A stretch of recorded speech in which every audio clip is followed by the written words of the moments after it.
بسم الله الرحمن الرحيم إن الحمد لله والصلاة والسلام على رسوله وآله وصحبه أجمعين أما بعد கண்ணியமான அல்லாஹ்வின் நல்லடியார்களே, அல்லாஹ்வுடைய சாந்தியும் சமாதானமும் ரசூலுல்லாஹி ஸல்லல்லாஹு அலைஹி வஸல்லம் அவர்களின் மீதும் அவர்களை பின்பற்றி வாழ்ந்த சத்திய சஹாபாக்கள், தாபிஈன்கள், தபா தாபிஈன்கள், நாதாக்கள், சுஹதாக்கள், குறிப்பாக இச்சபையிலே அமர்ந்திருக்கக்கூடிய உங்கள் மீதும் என் மீதும் நின்று நிலவட்டுமாக என்று பிரார்த்தனை செய்தவனாக ஆரம்பம் செய்கின்றேன். கண்ணியமான அல்லாஹ்வின் நல்லடியார்களே, ஆரம்பமாக அல்லாஹ்வின் மீதுள்ள அச்சத்தை கொண்டு ஆரம்பம் செய்கின்றேன்.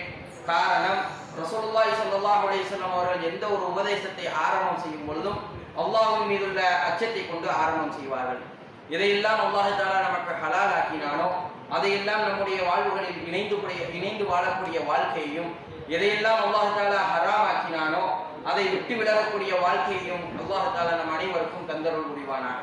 கண்ணியமான அல்லாஹ்வின் நல்லடியார்களே, நாம் ஆரம்பமாக எதை பற்றி பார்த்து வருகின்றோம் என்றால், அஷரத்துல் முபஷ்ஷரா, அதாவது ரசூல் ஸல்லல்லாஹு அலைஹி வஸல்லம் அவர்கள் 10 சஹாபாக்களை பார்த்து இவர்கள் எல்லாம் சொர்க்கத்திற்குரியவர்கள் என்பதாக கூறினார்கள்.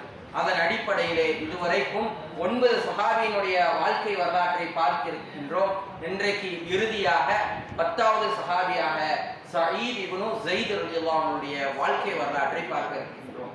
யார் இந்த சயீத் இப்னு ஸைத் ரலியல்லாஹு அன்ஹு என்றால், அவர்களுடைய தந்தை சஅத் இப்னு அம்ர் அவர்கள் இஸ்லாத்திற்கு முன்பாக வாழ்ந்த ஒரு மனிதர்.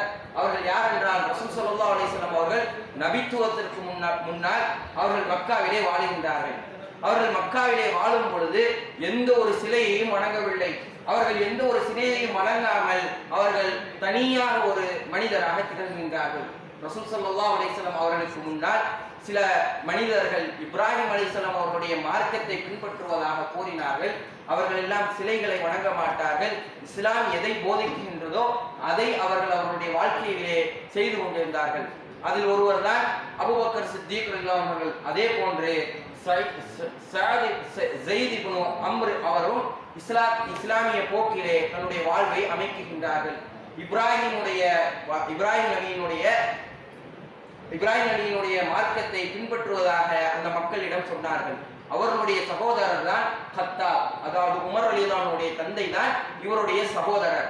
ஆகையினால் இவர் இப்படி கூறியவுடன் இவரை என்ன செய்கின்றார்கள் என்றால், இவரை பாதுகாப்பதற்கு, இவரை சுற்றி வருவதற்கு இவர்களுக்கு பாதுகாப்பாக ஒரு 4 மனிதர்களை ஏற்படுத்துகின்றார் கத்தாப்.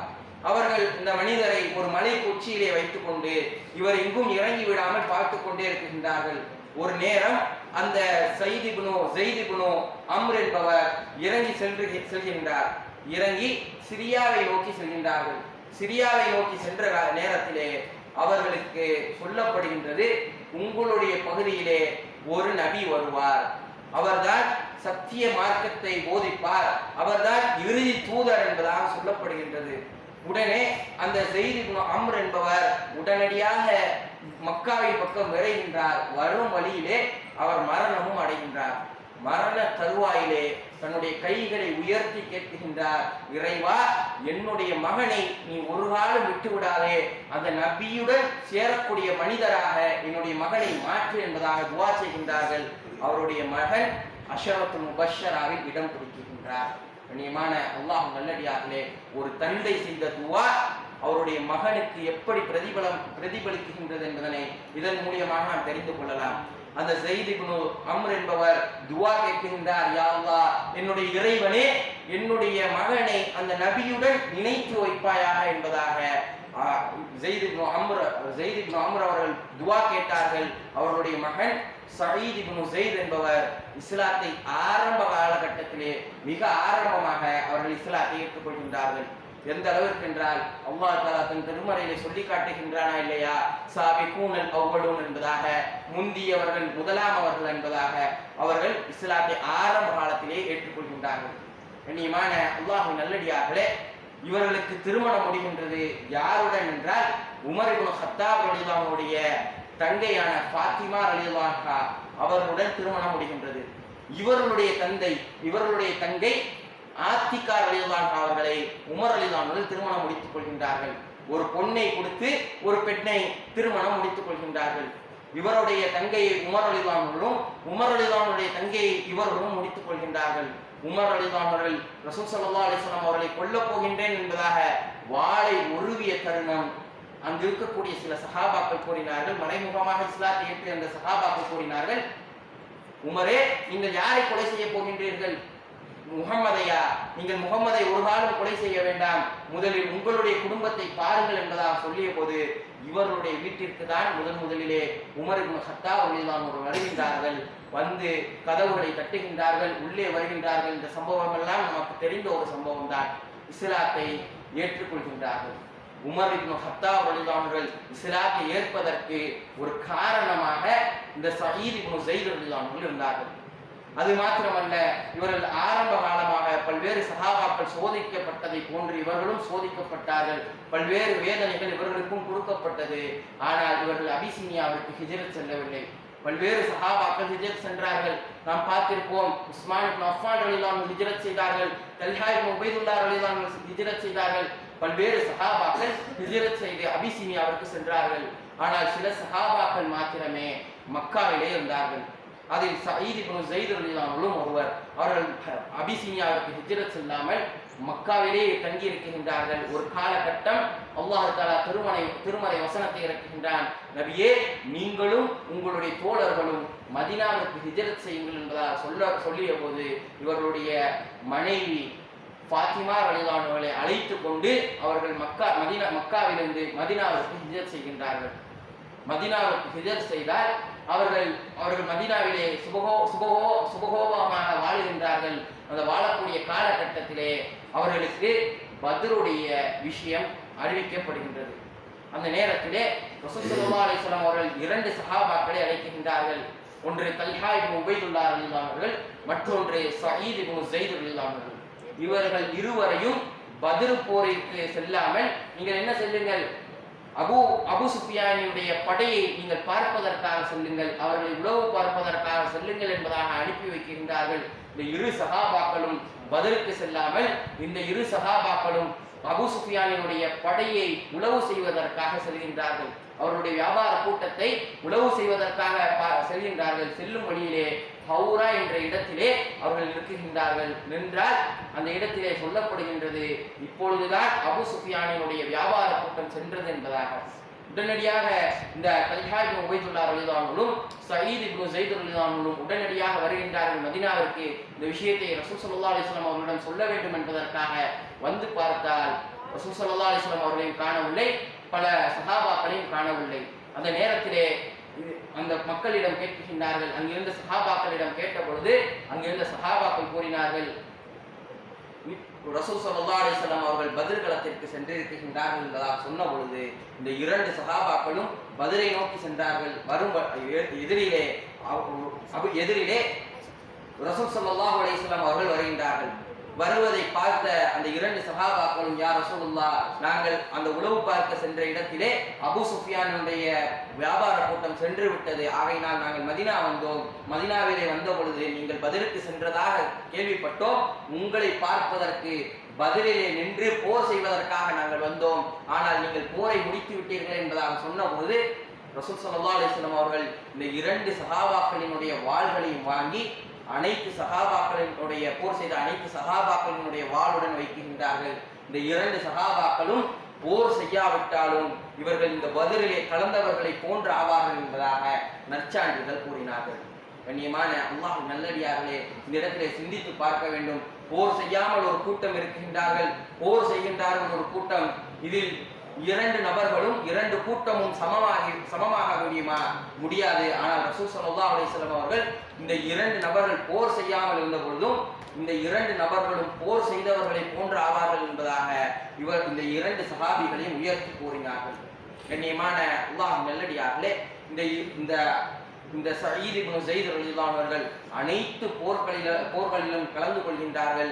இல்லா பத்ர் களத்தை தவிர அனைத்து போர்களிலும் கலந்து கொள்கின்றார்கள். எந்த அளவிற்கு என்றால் கிட்டத்தட்ட ரசூல் ஸல்லல்லாஹு அலைஹி வஸல்லம் அவர்களுடன் 17 போர்களுக்கு மேலாக ரசூல் ஸல்லல்லாஹு அலைஹி வஸல்லம் அவர்களுடன் இணைந்து போர் செய்கின்றார்கள். கண்ணியமான அல்லாஹ் நல்லடியார்களே, இவர்கள் உமர் ரலியல்லாஹு அன்ஹுவுக்கு நெருக்கமாக இருந்த ஒரு சஹாபி. உமர் ரலியல்லாஹுடைய மச்சானாக இருந்தார்கள்.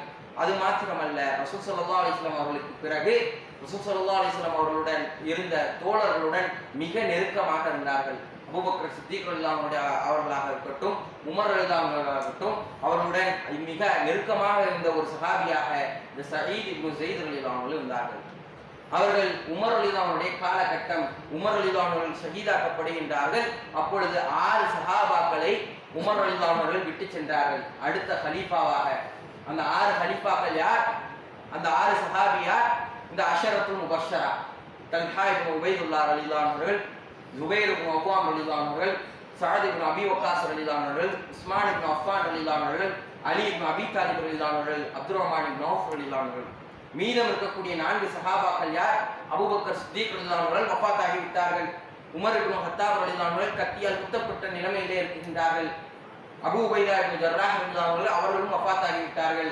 ஆனால் இந்த சயீத் இப்னு ஸைத் ரலியல்லாஹு அவர்கள் உயிருடன் இருக்கும் பொழுதும் இவர்களை அந்த 6 நபர்களில் சேர்க்கவில்லை. நாம இருந்தால் என்ன நினைத்திருப்போம்?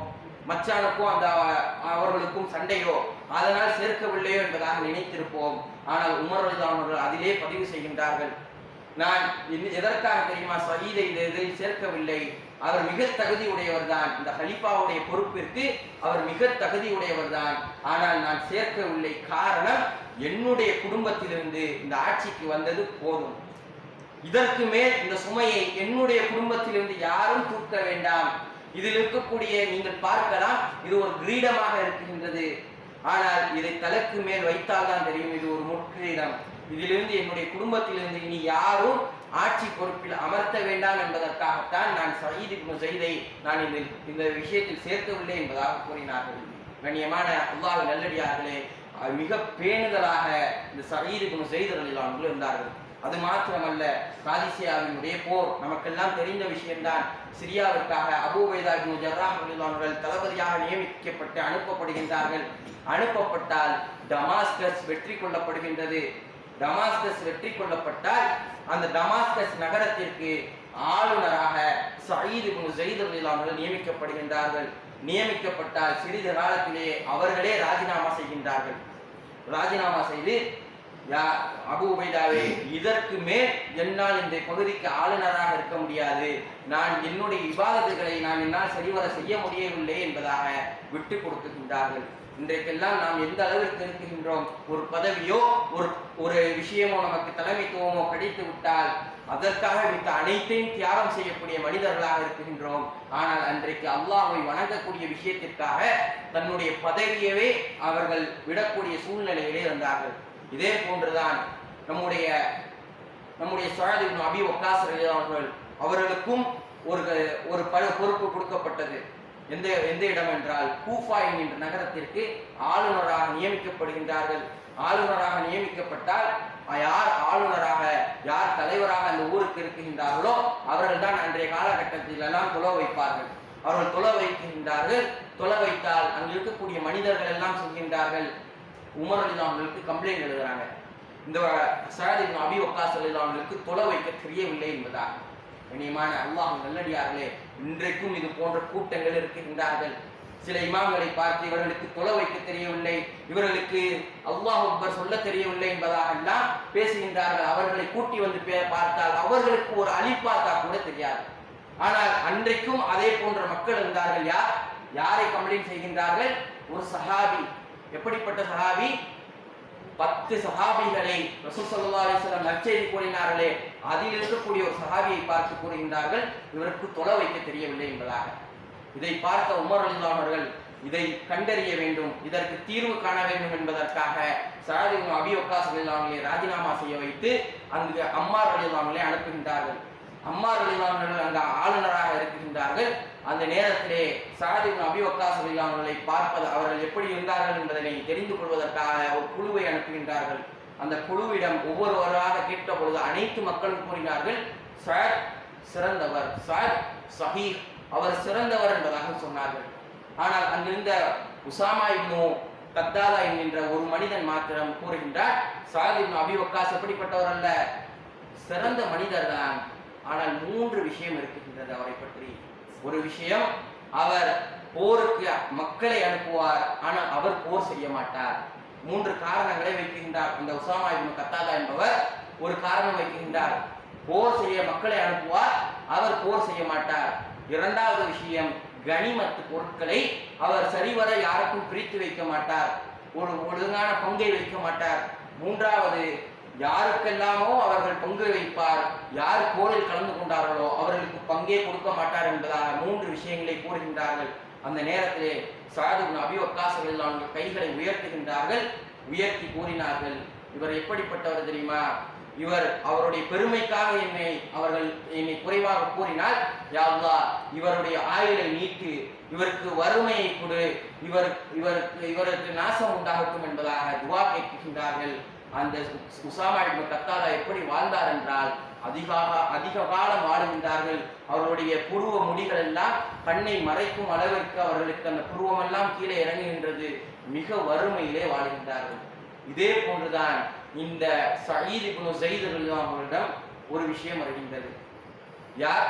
சயீத் இப்னு ஸைத் ரலியல்லாஹு அன்ஹு அஷரத்துல் முபஷ்ஷராவில் ஒருவர்.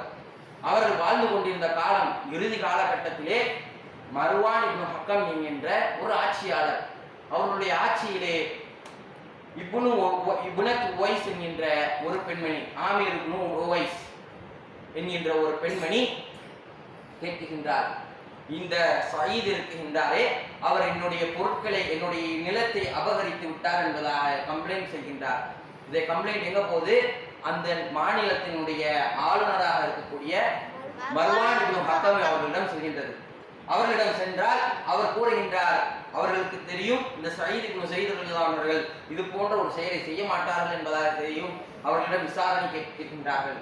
சொன்ன பொழுது சயீத் இப்னு ஸைத் ரலியல்லாஹு அன்ஹு கூறினார்கள், நான் எப்படி செய்வேன்?